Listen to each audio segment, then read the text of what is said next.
Konga. And so that is how he has arrived here at the quarter-final stage. 24 years of age, the man from the Russia, and he has got plenty of support reverberating around ring B here. His opponent is Robert OKAKA, 26 years of age, the man from the Kenyan hit squad. In the round of 16, he produced a terrific display to beat Yusuf Rafi of Tunisia with a third round stoppage. Used those long arms to soften the man up to the body, dropped him in round 2, 2-8 counts in round 3, and then the contest was waved off. Round 1. So this is action in the 80-kilogram light heavyweight division between boxers from Russia and Kenya.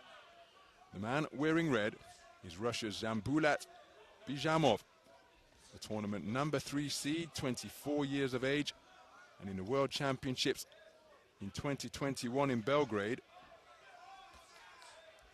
he was a silver medalist in the 75-kilogram middleweight division. Took continental silver in the same middleweight in the same city 3 years later. Here he is up at 80 kilograms, one win away from returning to the medal stages of a major international competition. His opponent, wearing blue, participated in the World Championships in Tashkent, lands a good left hook to the body. It's been a terrific run through to this quarter-final stage because he beat the experienced figure of Anton Vinogradov of IBA Estonia in the round of 32 before that third round stoppage over Tunisia's Yusuf Rafi. Oh, what a jab, my goodness. Robert OKAKA shooting it up from the belt line and landing with a massive gap in between the two.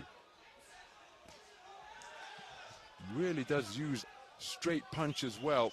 You can see from the breadth of the man's shoulders and back, and then his length of arm, that straight punches, unsurprisingly, are a significant part of his armory. Looking to overcome that gap by getting into mid-range is BIZHAMOV. Oh, right hand was a solid shot driven in by OKAKA. Inaccurate with the overhand right there. Came back on a rather circuitous route as well. But again, to close the gap, you're going to have to possess fast feet. I hope that you can get in and out before another shot uncoils from those seemingly everlasting arms of Robert OKAKA. But he's taking it to him and working well to the body with uppercuts underneath is BIZHAMOV.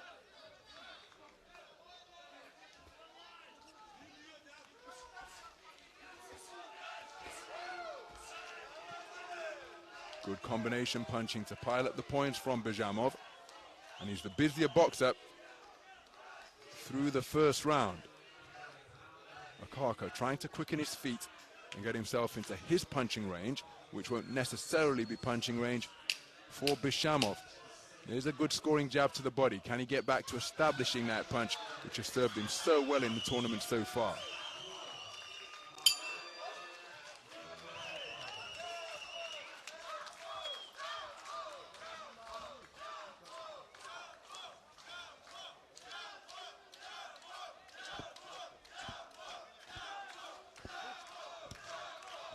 Well, some of the action from the opening round.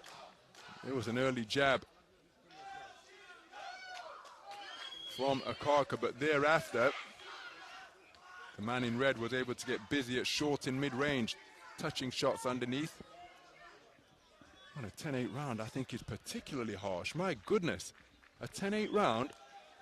Yes, I can understand why it's BIZHAMOV's round, but 10-8 I do find rather surprising.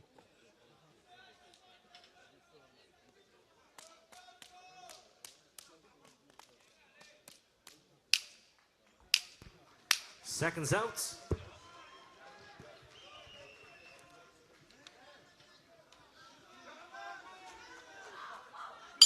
Round 2. So moving to the second round, Dzhambulat BIZHAMOV taken the first round unanimously. One of the court scorecards returned a 10-8 verdict.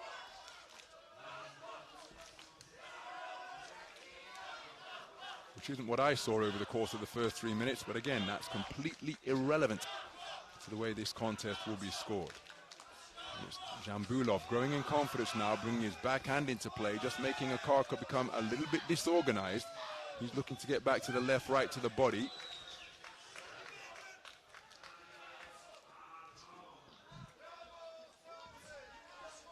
Beautiful use of the left hand from BIZHAMOV.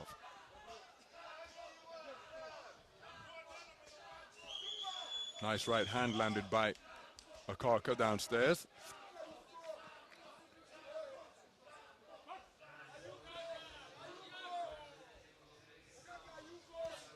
Along with the attempted right cross was OKAKA, left hook. Out of the southpaw stance from the man in red was altogether closer. Oh, beautiful double left hand, and the second left hook spun OKAKA around a little bit. He's continuing to switch his feet, but he's having success out of this port-sided stance is BIZHAMOV.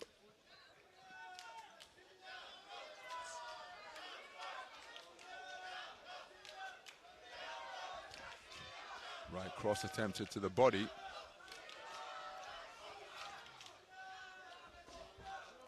Same shot once again for OKAKA.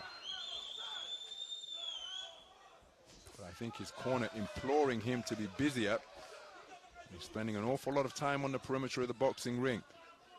The presence as the man in front of him continues to switch his feet. Now he's back in the orthodox stance, but the presence of BIZHAMOV making life pretty difficult for Robert OKAKA. Now he's back as a southpaw boxer, BIZHAMOV.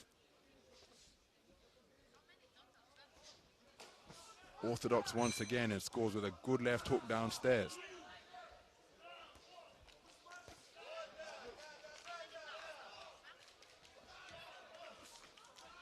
So OKAKA, when you've got a jab such as his, surely it needs to be busier than what it has been through this contest and through this round in particular. Needs to be more incessant, more insistent.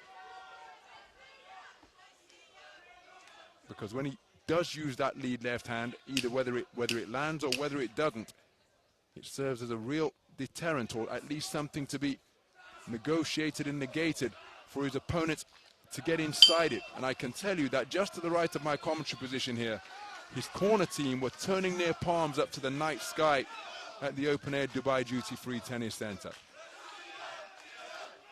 Because I think they're trying to find out what is going on with the approach of Robert OKAKA, because it's impossible to score that round for him because he didn't produce enough point-scoring punches and he took up rather negative ring position. At least that's how I see it when compared to the more varied and the greater number of successes enjoyed by OKAKA. Enjoyed by BIZHAMOV. I do think 10-8 is particularly harsh from judge number 4. I suppose all we can say is that they're consistent, because I don't think the first round was a 10-8 round in any way, shape or form. Seconds out. And they've scored the second the same way, which I do think is a rather harsh verdict on the Your third and final round of Robert OKAKA. So we move into the third and final round. And with cries of Russia, Russia reverberating around the stands here at the Dubai Duty-Free Tennis Center, it is the man in red who is in a comfortable position here now. He is a heavy-handed straight puncher, is OKAKA, so BIZHAMOV will be wary of that and won't want to run onto anything that could prove to be a contest-ending combination. And again, OKAKA has got to be busier than he's currently being, because he's got 4 scores of 20 points to 18 against him, and one of the judges has returned 2 10-8 verdicts after 6 minutes of boxing. It's BIZHAMOV who is just asserting himself once again, and he's backed OKAKA back into the corner And then he's keen to wrap his man up in a clinch to get himself out of that confined position. Not quite sure whether OKAKA was hurt early,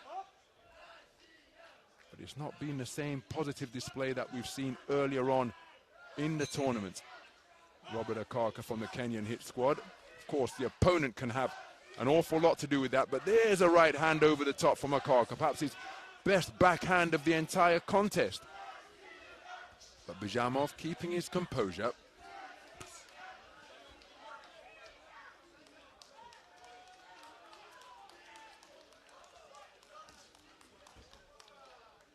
Switch hitting has proved to be a successful and effective tactic. And again, OKAKA saying sorry because a shot went low. That's what the referee's there for. I know this isn't professional boxing here on the 3-round stage, but the late, great Ricky Hatton used to say, well, if a shot goes low, it's not a tickling contest, is it? And I'm not suggesting that that was intentional, but let the referee sort that out.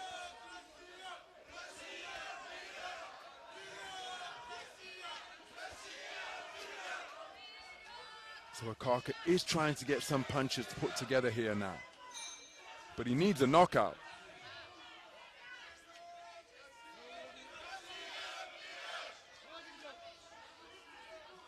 Two experienced boxers from the World Championship stage. Then the man in red has already been through to the final of major competitions, of global competitions, but that was down at 75 kilograms. That's a clever counter right uppercut attempted by BIZHAMOV. Couldn't quite find a range, continuing to switch between orthodox and southpaw. Well, even after the 10-second clapper, OKAKA not letting his hands go. And that is it. The man in red will be going through to the semi-finals. Robert OKAKA with a very good performance over the course of the tournament in the round of 32 and 16, but just not able to get it going tonight against Dzhambulat BIZHAMOV. His corner were asking for more, but perhaps he had given everything, has given everything that he's had to give tonight. But we didn't really see much evidence of the long, strong jab or the booming overhand or straight right. But again, that could have been because Dzhambulat BIZHAMOV just made him a little wary to let his hands go. It's BIZHAMOV who will be going through. Ladies and gentlemen, on ring B, your winner by unanimous decision. In the red corner, advancing to the semi-finals from Russia, Dzhambulat BIZHAMOV. So Dzhambulat BIZHAMOV, a unanimous points decision victory over Robert OKAKA of Kenya. But a good performance during his stay in the tournament, winning his contest at the round of 32 and the round of 16. Robert OKAKA, he's eliminated at the quarterfinal stage, but he has enriched himself and his federation and his coach to the tune of $10,000 US to be split between them. 50% for the boxer, 25% for the coach, and 25% for the federation. Very good tournament for Robert OKAKA, and it's BIZHAMOV who goes through to the final four yet again on the global stage. Wonderful to see that respect between the two.